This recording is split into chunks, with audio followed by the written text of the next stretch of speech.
Bagaimana menjawab seorang Nasrani yang menghina Rasulullah SAW menikahi Aisyah saat masih kecil? Kasusnya di sosial media. Dibantah.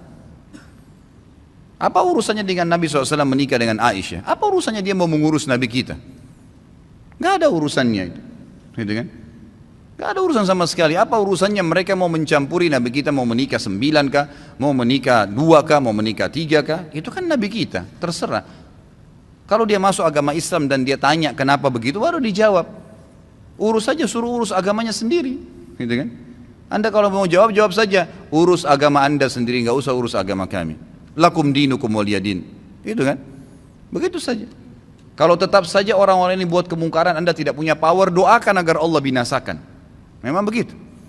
Nabi SAW kunut nazilah sebulan.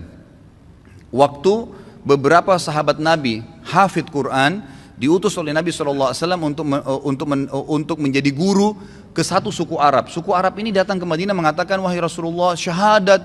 Ternyata mereka munafik, mereka pura-pura. Kirimlah bersama kami beberapa sahabat Anda yang hafal Quran agar bisa mengajarkan kami. Nabi SAW dengan polos kirimin. Di tengah jalan dibunuhin sahabat-sahabat Nabi itu. Mereka sepakat dengan itu. Nabi SAW tidak tahu posisi suku itu di mana. Datang tiba-tiba syahadat dengan husnudzon dikirim. Maka Nabi SAW kunut nazilah. Kunut nazilah dikerjakan 5 waktu sholat. Subuh, duhur, asar, maghrib, isya. Kunut terus. Minta agar Allah binasakan mereka. Sampai Allah turunkan adab, satu suku semuanya mati. Itu boleh saja. Gitu kan? Doakan agar Allah datangkan musibah kepada mereka. Itu hak kita. Gitu kan? Bagaimana kalau seandainya ada orang sekarang yang mencaci maki Nabi Isa? Kita saja umat Islam pasti bisa marah, karena itu Nabi kita juga. Rukun iman kita iman kepada para Nabi. Kalau ada yang mengatakan Isa bukan Nabi, Isa begini, orang Islam punya hak untuk marah, karena itu juga adalah Nabi Allah. Gitu kan? Kalau ada orang menghina Nabi Isa dan orang Nasrani nggak marah, itu aneh. Gitu kan? Mereka harus marah, wajib marah, karena nabinya dihina. Karena gitu. Jadi kalau Nabi Muhammad SAW dihina, wajar kita marah. Bagaimana caranya orang tidak marah? Nabi kita, panutan kita, kita yakini dia utusan Allah. Gak usah jadi pengikut gak usah jadi pengikut Nabi Muhammad SAW kalau tidak bisa membela beliau. Itu kan? Kehidupan dunia ini sebentar, saudaraku. Sebentar kehidupan dunia ini. Sampai kapan? Demi Allah, saudaraku. Kita ini membutuhkan sekarang, laki-laki di sini yang hadir, yang mendengarkan suara saya dan ini mengikuti ceramah kita. Kita membutuhkan sekarang orang-orang mukmin yang imannya iman baja, bukan iman kerupuk. Yang kita butuh ini sekarang ikhwas sekalian dan akhwat di belakang sana yang mendengarkan saya dan mendengarkan ceramah ini. Kita butuh iman-iman baja yang kalau malam bangun dari ranjang lawan syaitan untuk sholat tahajud, bukan tidur terus-menerus. Kita membutuhkan iman baja ikhwas sekalian dan akhwat sekalian yang pada saat azan ke masjid, sholat, apapun tantangannya. Pada saat musibah datang bersabar mereka. Pada saat jihad dikumandangkan mereka berjihad di jalan Allah Subhanahu wa taala. Memang hidupnya untuk Allah Subhanahu wa taala. Kita butuh iman yang seperti ini.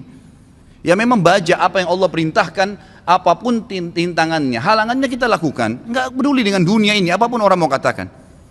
Akhwat kita di belakang sana, kami butuh sebagai laki-laki seorang ibu seperti Nusaybah binti Ka'ab, sahabiat yang luar biasa. Pada saat jihad dikumandangkan, Nusaybah binti Ka'ab membangunkan suaminya tengah malam mengatakan, wahai suamiku besok jihad, ikutlah. Dibangunkan anak laki-lakinya 5 orang, semua dikatakan anak-anakku bangunlah, besok jihad, ibu pun akan ikut. Semuanya satu keluarga pergi jihad. Ini yang namanya mukminah, imannya baja. Bukan suaminya mau bangun sholat malam, sebentar mas, jangan bangun dulu. Malah kempes, dikempesin. Suaminya mau poligami, jangan, saya cemburu. Hukum Allah Subhanahu wa taala. Kita butuh wanita mukminah seperti Aisyah radhiyallahu anha. Waktu Nabi SAW menikah dengan Zainab, disambut oleh Aisyah dengan senyum karena dia tahu ini hukum Allah, gitu kan? Masalahnya imannya iman baja, bukan iman kerupuk yang diketuk langsung pecah. Nah ini yang membuat umat Islam lemah, karena iman kita kendor, kempes, tidak ada apa-apa. Sedikit godaan syaitan, dibising sedikit langsung kendor. Pakai jilbab besar kemudian digoda sama temannya sedikit saja, oh kamu alim ya, ditinggalkan jilbabnya. Subhanallah. Kita butuh orang-orang mukmin dan mukminah yang hadir di majelis ilmu dengan iman baja, memang mau mempelajari hukum Allah SWT halal haram. Sepertinya anda hadir ini iman baja namanya. Hadir di majelis ilmu sebagaimana orang-orang fasik, mau berapa jam dari malam sampai subuh di diskotik, tidak rasa capek tuh. Kemarin ada ikhwah bilang sama saya, Ustadz antum gak capek dari pagi sampai malam ceramah? Saya bilang, ya akhi, orang di diskotik dari malam habis isya pulang kantor, duduk nyanyi sampai kupingnya itu gendang kupingnya mungkin bisa pecah, musik dengan besar sampai subuh, minum khamr, mabuk, dia nggak rasa capek tuh. merasa, oh saya tadi malam terhibur. Kenapa kita sebagai orang yang beriman tidak mengatakan saya terhibur dengan majelis ilmu, saya terhibur dengan bertemu dengan para ulama, dengan sholat malam, dengan membela agama Allah Subhanahu wa taala. Ini yang dibutuhkan, gitu kan?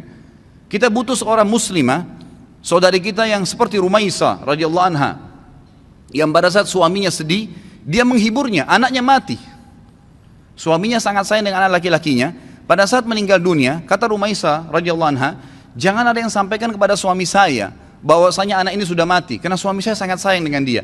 Waktu suaminya pamit pergi ke masjid, sholat maghrib isya, pulang habis isya, Rumaisa berdandan, pakai minyak wangi, masak masakan yang enak sekali, lalu dilayani suaminya. Begitu pulang, suaminya diajak makan, digodain, dirayu, sampai berhubungan badan. Setelah puas suaminya kenyang, biologisnya selesai, perhatikan wanita mukminah yang faham di mana dia letakkan godaannya, imannya membawa dia bagaimana untuk bisa menghilangkan kesusahan suaminya, bukan jadi beban bagi suaminya. Dia mengatakan, wahai suamiku, dengan santun nih, anaknya mati, dia juga sedih sebenarnya, tapi bagaimana dia menghibur suaminya, dan dia tahu ketaatan pada suaminya, ketaatan kepada Allah Azza wa Jal. Apa yang dia bilang? Wahai suamiku, bagaimana pendapat anda kalau seandainya tetangga pernah pinjamin sesuatu, lalu saja tetangga memintanya, pemiliknya minta benda itu, apakah kita akan mengembalikan? Kata suaminya, tentu saja, itu hak orang. Kata Rumaisa dengan tenang, dengan sangat luar biasa kasih sayang sama suaminya, dia mengatakan, wahai suamiku, kalau begitu berharaplah pahala dari Allah, karena ya, Allah SWT yang menitipkan anak kita telah mengambilnya. Suaminya langsung marah, mengatakan, kenapa kau tidak cerita dengan saya, wahai Rumaisa? Kau membiarkan saya memakan makanan, menikmatin tubuhmu, lalu kemudian kau memberitahukan setelah itu bahwasanya anak kita mati, gitu kan? Dengan sangat tenang. Lalu kata Rumaisa, itulah yang saya ingin lakukan untuk menghiburmu. Lalu kata suaminya, saya akan laporkan kepada Nabi SAW. Suaminya pergi ke Nabi SAW malam itu, berkata, ya Rasulullah, begini yang terjadi. Nabi SAW senyum, ya, lalu berkata, apakah kalian berhubungan malam itu? Kata keduanya, iya ya Rasulullah. Kata Nabi SAW, semoga Allah berkahi, betul hamil gara-gara hubungan malam itu, dan tahun depannya lahir seorang anak mujahid dari kalangan sahabat yang hanya besar mati syahid di jalan Allah Subhanahu wa taala. Ini yang kita butuhkan, orang-orang yang punya iman, ikhwas sekalian. Sampai kapan kita mau berlalai-lalai, gitu kan? Sampai kapan kita mau berlemah-lemah, malu dengan pakai busana muslim, subhanallah, gitu kan? Malu dengan simbol Islam, subhanallah. Nggak usah jadi muslim sekalian. Saya berapa kali nasihati ikhwan dan akhwat saya, kalau ada yang bertanya, Ustaz, ada satu tetangga saya, ada saudara saya murtad, bagaimana saran anda? Saya bilang, tinggalin dia.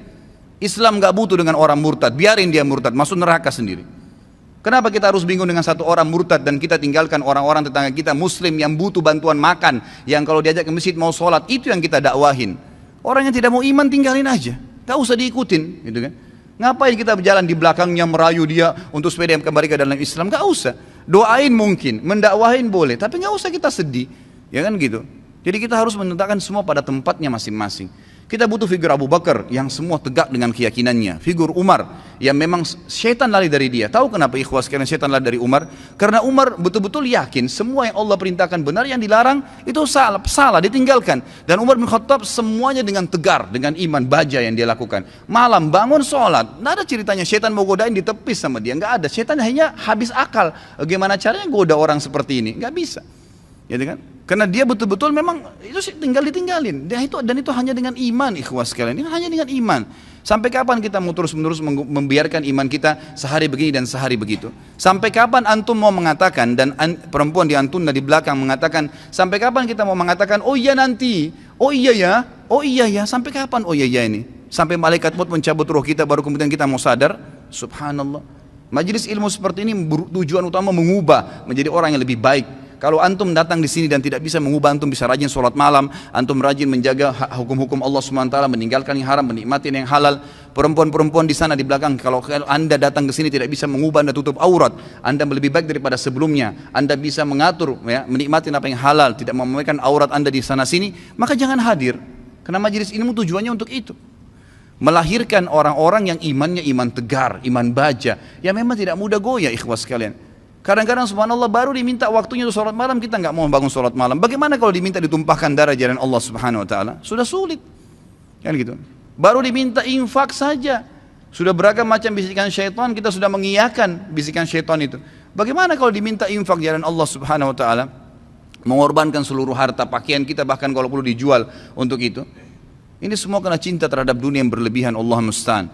Semoga Allah SWT yang di langit sana yang melihat kita ini menjadikan kita orang-orang yang terpilih di kalangan hamba-hambanya yang dipenuhi imannya dengan iman baja insya Allah dalam hati dan meninggal dalam keadaan syahid. Ya Allah, saya meminta kepadamu atas namamu yang maha mulia agar engkau menjadikan aku secara khusus dengan keluargaku ya Allah semuanya mati syahid di jalan Allah dan semuanya memiliki iman-iman yang baja dari keturunan dan seluruh istri dan anak-anakku dan juga semua yang hadir di sini ya Allah, semoga engkau berikan apa yang terbaik dari hamba-hambamu. Jadi mudah-mudahan kita tidak termasuk orang-orang yang lemah dan orang-orang yang sama sekali meninggal dalam kondisi nanti menyesal, oh kenapa ya, oh seandainya ya, sudah nggak ada gunanya ikhwah. Sekarang saatnya berubah.